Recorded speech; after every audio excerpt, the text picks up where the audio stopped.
बनाने की बात हो, मेडिकल कॉलेजों का काम हो, आयुष्मान आरोग्य मंदिरों का निर्माण चलता हो, 60,000 से ज्यादा अमृत सरोवर बने हो, 2 लाख पंचायतों तक ऑप्टिकल फाइबर नेटवर्क पहुंचा हो, नहरों का एक बहुत बड़ा जाल बिछाया जा रहा हो, 4 करोड़ पक्के घर बनना, गरीबों को एक नया आश्रय मिलना, 3 करोड़ नए घर बनाने के संकल्प के साथ आगे बढ़ने की हमारी कोशिश हो। हमारा पूर्वी भारत, नॉर्थ ईस्ट, उसका इलाका आज इंफ्रास्ट्रक्चर के लिए जाने जाना लगा है। और हमने ये जो कायाकल्प किया है, उसका सबसे बड़ा लाभ समाज के उन वर्गों तक हम पहुंचे हैं जो ग्रामीण सड़कें वहां बनी है जिनकी तरफ कोई देखता नहीं था, जिस इलाकों को नहीं देखता था, जिन गांवों को नहीं देखता था। दलित हो, पीड़ित हो, शोषित हो, वंचित हो, पिछड़े हो, आदिवासी हो, जंगल में रहने वाले हो, दूर सुदूर पहाड़ों में रहने वाले हो, सीमावर्ती स्थान पर रहने वाले हो, हमने उनकी आवश्यकता की पूर्ति की है। हमारे मछुआरे भाई बहनों की आवश्यकताओं को पूरा करना, हमारे पशुपालकों के जीवन को बदलना, एक प्रकार से सर्वांगीण विकास का प्रयास हमारी नीतियों में रहा, हमारी नीयत में रहा है, हमारे रिफॉर्म में रहा है, हमारे कार्यक्रमों में रहा है, हमारी कार्यशैली में रहा है। और उस सबसे बड़ा लाभ मेरे युवाओं को होता है। उनको नए नए अवसर मिलते हैं, नए नए क्षेत्र में कदम रखने का उसके लिए संभावनाएं बन जाती है। और वही तो सबसे ज्यादा रोजगार दे रहा है। और सबसे ज्यादा रोजगार प्राप्त करने का अवसर इन्हीं समय में उनको मिला है।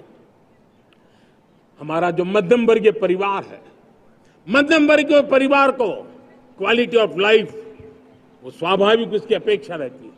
वो देश के लिए बहुत देता है, तो देश का भी दायित्व है कि उसकी जो क्वालिटी ऑफ लाइफ पे जो उसकी अपेक्षाएं हैं, सरकार की कठिनाइयों से मुक्ति की उसकी जो अपेक्षाएं हैं, उसको पूर्ण करने के लिए हम निरंतर प्रयास करते हैं। और मैंने तो सपना देखा है कि 2047 जब विकसित भारत का सपना होगा तो उसकी एक इकाई ये भी होगी कि सामान्य मानव के जीवन में सरकार की दखलें कम हो, जहां सरकार की जरूरत हो वहां अभाव न हो, और जहां सरकार की बेकारण प्रभाव भी न हो, इस प्रकार की व्यवस्था पर हम प्रतिबद्ध हैं।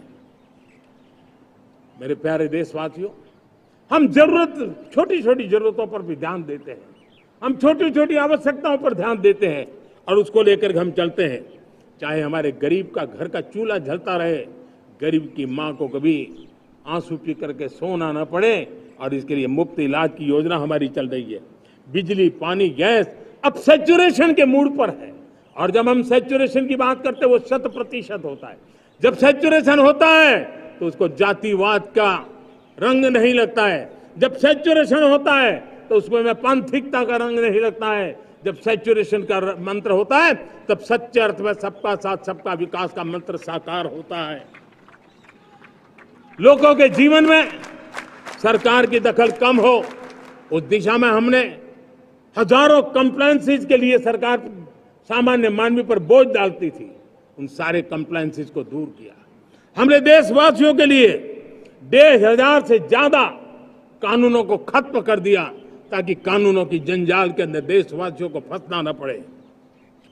हमने छोटी छोटी गलतियों के कारण ऐसे कानून बने थे उनको जेल में अंदर धकेल दिया जाए। हमने उन छोटे छोटे कारणों से जेल जाने के जो परंपराएं थी उन सारे कानूनों को नष्ट कर दिया और उसको कानूनों को जेल भेजने के प्रावधान को व्यवस्था से बाहर कर दिया है।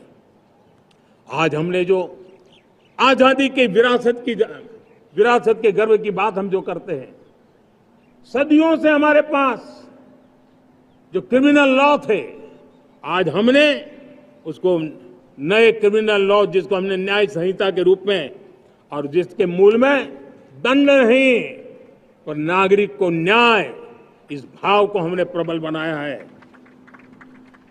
ईज ऑफ लिविंग बनाने के लिए देशव्यापी मिशन में काम कर हर लेवल पर मैं सरकार के प्रतिनिधियों का आह्वान करता हूं।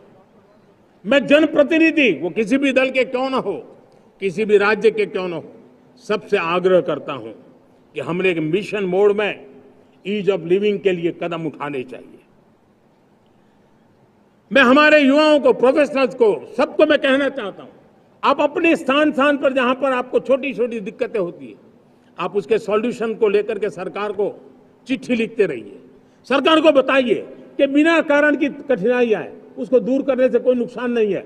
मैं पक्का मानता हूं आज सरकारें संवेदनशील है। हर सरकार, स्थानीय स्वराज्य की संस्था होगी या राज्य सरकार होगी या केंद्र सरकार होगी, उसको तवज्जो देगी।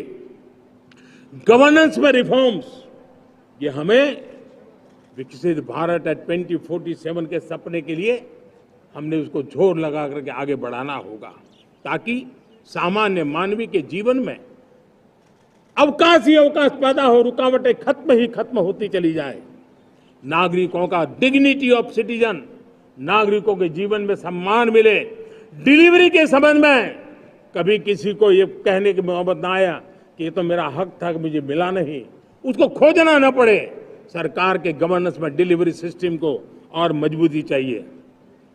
आप देखिए, देश में जब हम रिफॉर्म की बात करते हैं, आज देश में करीब करीब 3 लाख संस्थाएं काम कर रही है, चाहे पंचायत हो, नगर पंचायत हो, नगर पालिका हो, महानगर पालिका हो, यूटी हो, स्टेट हो, डिस्ट्रिक्ट हो, केंद्र, छोटी मोटी 3 लाख करीब करीब इकाइयां हैं। अगर ये हमारे 3 लाख इकाइयों को मैं आज आह्वान करता हूं कि अगर आप साल में अपने स्तर पर जिन चीजों की जरूरत है सामान्य मानव के लिए 2 रिफॉर्म करें। ज्यादा नहीं कह रहा हूं मेरे साथियों, एक पंचायत हो, एक राज्य सरकार हो, कोई विभाग हो, सिर्फ 1 साल में 2 रिफॉर्म और उसको जमीन पर उतारें। आप देखिए, हम देखते ही देखते 1 साल में करीब करीब 25-30 लाख रिफॉर्म कर सकते हैं। जब 25-30 लाख रिफॉर्म हो जाए तब सामान्य मानवीय का विश्वास कितना बढ़ जाएगा, उसकी शक्ति राष्ट्र को नई ऊंचाई पर ले जाने में कितनी काम आएगी। और इसलिए हम अपने स्तर पर होती है चलती से मुक्ति पाकर के बदलावों के लिए आगे आए, हिम्मत के साथ आगे आए। और सामान्य मानवीय की जरूरत, छोटी छोटी जरूरत होती है, पंचायत लेवल पर भी वो मुसीबतें झेल रहा है, उन मुसीबतों से हम मुक्ति दिलाएं तो मुझे पक्का विश्वास है कि हम सपनों को पार कर सकते हैं।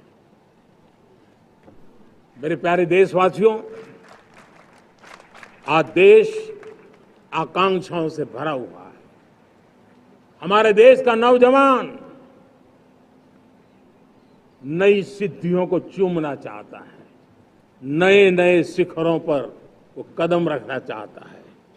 और इसलिए हमारी कोशिश है हर सेक्टर में कार्य को हम गति दें, तेज गति दें। और उसके द्वारा पहले हम हर सेक्टर में नए अवसर पैदा करें। दूसरा, ये बदलती हुई व्यवस्थाओं के लिए जो सपोर्टिव इंफ्रास्ट्रक्चर चाहिए, उन इंफ्रास्ट्रक्चर पर हम बदलाव के मजबूती देने की दिशा में काम करें।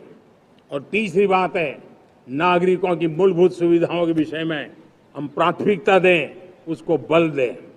इन तीनों भारत में एक एस्पिरेशनल सोसाइटी का निर्माण किया है और उसके परिणाम स्वरूप आज समाज खुद एक विश्वास से भरा हुआ है। हमारे देशवासियों की आकांक्षा है, उनके एस्पिरेशंस, हमारे नौजवानों की ऊर्जा, हमारे देश के सामर्थ्य के साथ जोड़ करके हम आगे बढ़ने की एक ललक लेकर के चल रहे हैं। मुझे विश्वास है रोजगार और स्वरोजगार नए रिकॉर्ड के अवसर पर हम काम किया है। प्रति व्यक्ति आज आय दोगुनी करने में हम सफल हुए हैं। ग्लोबल ग्रोथ में भारत का योगदान बड़ा है। भारत का एक्सपोर्ट लगातार बढ़ रहा है। विदेशी मुद्रा भंडार लगातार बढ़ा हुआ है, पहले से 2 गुना पहुंचा है। ग्लोबल संस्थानों का भारत के प्रति भरोसा बढ़ा है। मुझे विश्वास है भारत की दिशा सही है, भारत की गति तेज है और भारत के सपनों में सामर्थ्य है। लेकिन इन सबके साथ संवेदनशीलता का हमारा मार्ग हमारे लिए ऊर्जा में एक नई चेतना भरता है। मम भाव हमारे कार्य की शैली है। समभाव भी चाहिए, ममभाव भी चाहिए, उसको लेकर के हम चल रहे हैं। साथियों, मैं जब कोरोना काल को याद करता हूं, कोरोना की वैश्विक महामारी के बीच सबसे तेजी से इकोनॉमी को बेहतर बनाने वाला कोई देश है तो वो देश भारत है। तब लगता है कि हमारी दिशा सही है। जब जात पात मत पंथ ऊपर उठकर हर घर तिरंगा फहराया जाता है, तब लगता है देश की दिशा सही है। आज पूरा देश तिरंगा है, हर घर तिरंगा है। न कोई जात है, न कोई पात है, न कोई ऊंच है, न कोई नीच है, सभी भारतीय है। यही तो हमारी दिशा की ताकत है। जब हम 25 करोड़ लोगों को गरीबी से बाहर निकालते हैं, तब हमारा विश्वास पक्का हो जाता है कि हमने गति को बराबर मेंटेन किया है और सपनों को साकार करना दूर नहीं है। जब 100 से अधिक आकांक्षी जिले अपने अपने राज्य के अच्छे जिलों की स्पर्धा कर रहे हैं, बराबरी करने लगे हैं, तो हमें लगता है कि हमारी दिशा और गति दोनों सामर्थ्यवान है। जब हमारे उन आदिवासी साथियों को वो मदद मिलती है, पीएम जनमन के द्वारा उनको जो योजनाएं पहुंची थी, आबादी बहुत छोटी है लेकिन बहुत दूर सुदूर इलाकों में छुटपुट परिवार रहते हैं, हमने उनको खोज के निकाला है, उनके लिए चिंता की है। तब लगता है कि संवेदनशीलता से जब काम करते हैं तब संतोष कितना मिलता है। वर्किंग वुमेन के लिए पेड मैटरनिटी लीव 12 हफ्ते से बढ़ा करके 26 हफ्ते कर देते हैं। तब सिर्फ नारी का सम्मान ही करते इतना नहीं है, नारी के प्रति संवेदनशील भाव से निर्णय करते इतना नहीं, लेकिन उसके गोद में जो बच्चा पला है ना, उसको एक उत्तम नागरिक बनाने के लिए मां की जो जरूरत है उसमें सरकार रुकावट न बने, इस संवेदनशील भावना से उस निर्णय को हम करते हैं। जब मेरे दिव्यांग भाई बहन भारतीय साइन लैंग्वेज की बात हो या तो सुगम्य भारत का अभियान हो, उसको लगता है कि अब मेरी भी डिग्निटी है, मेरे प्रति देश के नागरिक सम्मान के भाव से देखता है। और पैरालंपिक में तो हमारे खिलाड़ी नई नई ताकत दिखाने लगे हैं।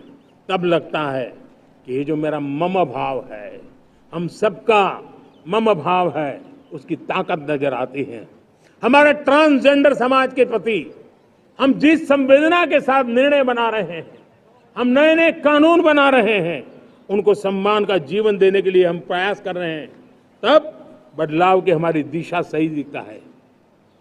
सेवा भाव से किए गए इन कामों का, जो त्रिविध मार्गों से हम चले हुए, इन कामों का एक सीधा सीधा लाभ आज उसके परिणाम के रूप में हमें नजर आ रहा है।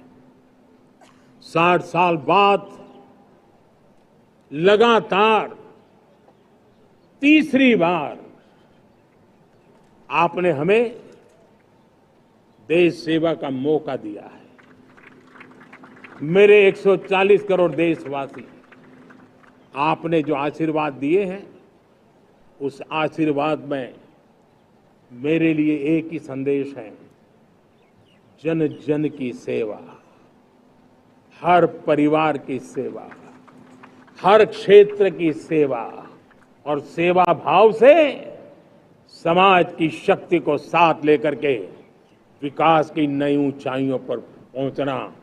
2047 विकसित भारत के सपने को लेकर के चलना, उसी एक संदेश को लेकर मैं आज लाल किले की प्राचीर से हमें आशीर्वाद देने के लिए मैं कोटि कोटि देशवासियों का सर झुका करके आभार व्यक्त करता हूं। मैं उनके प्रति नतमस्तक होता हूं और मैं उनको विश्वास दिलाता हूं कि हमें नई ऊंचाइयों को नए जोश के साथ आगे बढ़ना है। हमें सिर्फ जो हो गया है वो संतोष मान करके बैठने वाले हम लोग नहीं हैं, वो हमारे संस्कार में नहीं है। हम कुछ और करने के लिए, कुछ और आगे बढ़ने के लिए और कुछ और नई ऊंचाइयों को पार करने के लिए हम आगे बढ़ना चाहते हैं। विकास को, समृद्धि को, सपनों को साकार करने को, संकल्प को लिए जीवन खपाने को हम अपना स्वभाव बनाना चाहते हैं, देशवासियों का स्वभाव बनाना चाहते हैं। मेरे प्यारे देशवासियों, आज नई शिक्षा नीति बहुत एक मात्रा में कई राज्यों ने उसको अच्छे इनिशिएटिव लिए हैं और उसके कारण आज एक 21वीं सदी के अनुरूप हमारी शिक्षा व्यवस्था को जो हम बल देना चाहते हैं और विकसित भारत के सपने के लिए जिस प्रकार से मानव समूह तैयार करना चाहते हैं, नई शिक्षा नीति बहुत बड़ी भूमिका अदा। मैं नहीं चाहता हूं कि मेरे देश के नौजवानों को अब विदेशों में पढ़ने के लिए मजबूर होना पड़े। मध्यम वर्गीय परिवार के लाखों करोड़ों रुपया बच्चों को विदेश पढ़ने के लिए भेजने में खर्च हो जाए। हम यहां ऐसी शिक्षा व्यवस्था का विकसित करना चाहते हैं कि मेरे देश के नौजवानों को विदेश जाना न पड़े, मेरे मध्यम वर्गीय परिवारों को लाखों करोड़ रुपया खर्च करना न पड़े। इतना ही नहीं, ऐसे संस्थान निर्माण हो ताकि विदेशों से लोग भारत के अंदर उनका मुंह मोड़े। अभी अभी हमने बिहार का हमारा गौरवप्रद इतिहास रहा है, नालंदा यूनिवर्सिटी का पुनर्निर्माण किया है। फिर से एक बार नालंदा यूनिवर्सिटी काम करना शुरू कर दिया है। लेकिन हमें शिक्षा के क्षेत्र में फिर से एक बार सदियों पुराने उस नालंदा स्पिरिट को जगाना होगा, उस नालंदा स्पिरिट को जीना होगा, उस नालंदा स्पिरिट को लेकर के बड़े विश्वास के साथ विश्व की ज्ञान की परंपराओं को नई चेतना देने का काम हमें करना होगा। मुझे पक्का विश्वास है कि नई शिक्षा नीति ने मातृभाषा पर बल दिया है। मैं राज्य सरकारों से कहूंगा, मैं देश की सभी संस्थानों से कहूंगा कि भाषा के कारण हमारे देश की टैलेंट को रुकावट नहीं आनी चाहिए, भाषा अवरुद्ध नहीं होनी चाहिए। मातृभाषा का सामर्थ्य हमारे देश के छोटे छोटे गरीब से गरीब मां के बेटे को भी सपने पूरा करने का ताकत देता है।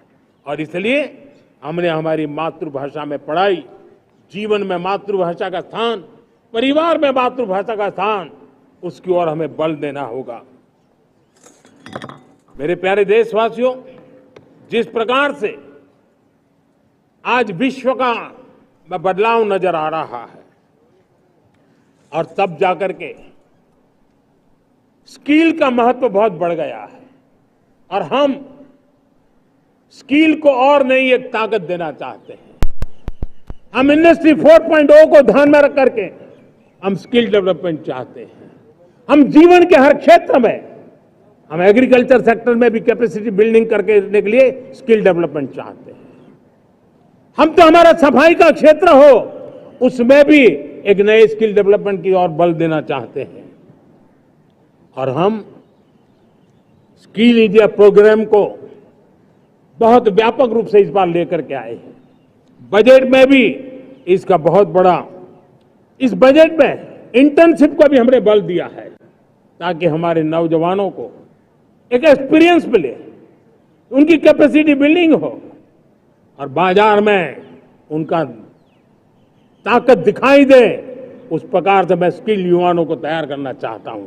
और इसलिए कई बार, और दोस्तों, आज विश्व की परिस्थिति को देखते हुए मैं साफ साफ देख रहा हूं कि भारत का स्किल्ड मैन पावर जो है, हमारा स्किलफुल जो नौजवान है, वो ग्लोबल जॉब मार्केट में अपनी दमक बनाए।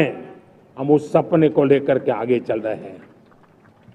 साथियों, विश्व जिस तेजी से बदल रहा है, जीवन के हर क्षेत्र में साइंस और टेक्नोलॉजी का महत्व बढ़ता चला जाने वाला है।